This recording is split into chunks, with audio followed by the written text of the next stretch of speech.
Ciao a tutti! Dalle nostre lezioni con vari studenti stranieri ci siamo accorti che molti di loro fanno un po' di confusione con i nomi di alcuni paesi del mondo e delle loro rispettive nazionalità, anche i più avanzati. È vero, infatti oggi abbiamo deciso di vedere insieme quelli più difficili. Pronti? Restate là!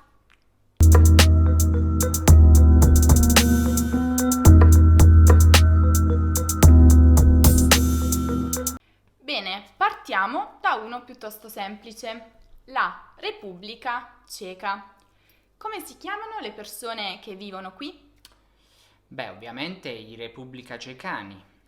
Ma no, non far confondere i nostri studenti. È più semplice, sono i cechi. Ah, sì, ho sbagliato. Scusate, allora sì, i cechi, che tra l'altro non vanno confusi con i cechi, che sono le persone non vedenti.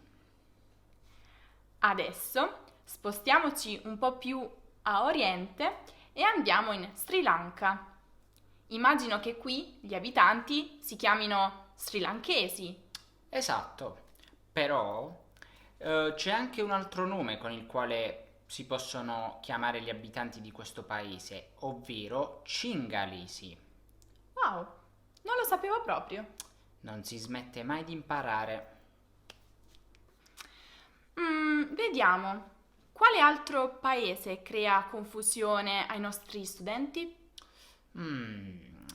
Penso l'Egitto, sai? Perché? Perché alcuni tendono a chiamare gli abitanti di questo paese egizi. Il che sarebbe corretto, però quando ci riferiamo agli antichi abitanti, cioè quelli che hanno costruito le piramidi. Esatto. Però attualmente chi vive in Egitto è chiamato egiziano o chiaramente al femminile egiziana. Fate attenzione. Ma adesso torniamo in Europa e andiamo in Danimarca. Gli abitanti della Danimarca, infatti, non sono i danimarchesi, ma più semplicemente i danesi. È giusto, mentre in Svizzera abbiamo gli svizzeri, mentre in Svezia abbiamo gli svedesi. Fate attenzione anche qui. Spostandoci invece dall'altro lato del pianeta, dovete sapere che gli abitanti del Perù sono i peruviani. Mentre in Cile abbiamo i ciliani. Ma che dici? In Cile abbiamo i cileni. Forse devo ripassare un po' di geografia. Penso proprio di sì. Però ora ti voglio mettere in difficoltà. Kazakistan e Afghanistan. È molto semplice. In Afghanistan ci sono gli afghani, in Kazakistan i kazaki. Non lo sapevi, vero? Ma non ne sbagli una. Per concludere, vediamo alcune nazionalità completamente irregolari. Ad esempio, in Germania non abbiamo i germani, ma i tedeschi. Esatto. Mentre nel Regno Unito abbiamo i britannici. Attenzione qui perché molti tendono a confondere l'intero Regno Unito con la sola Inghilterra e a chiamare quindi gli abitanti di questa nazione inglesi.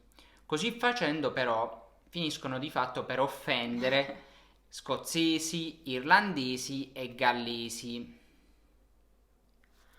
Un problema simile si crea anche con gli Stati Uniti, non è vero? Sì, è vero, infatti tendiamo a chiamare gli abitanti degli Stati Uniti americani, però in teoria Questa parola dovrebbe usarsi per indicare anche gli abitanti di tutto il continente americano, quindi non so, ad esempio cileni, peruviani, brasiliani e così via.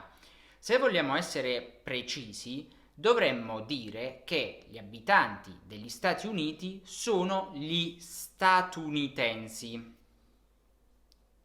Dulcis in fundo abbiamo il Bangladesh. Mhm. Come si chiamano i suoi abitanti?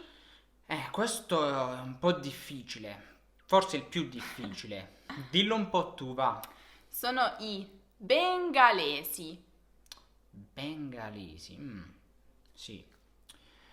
Bene, oggi abbiamo visto un po' le nazioni e nazionalità più problematiche per gli studenti di italiano e anche per alcuni italiani, come avete visto.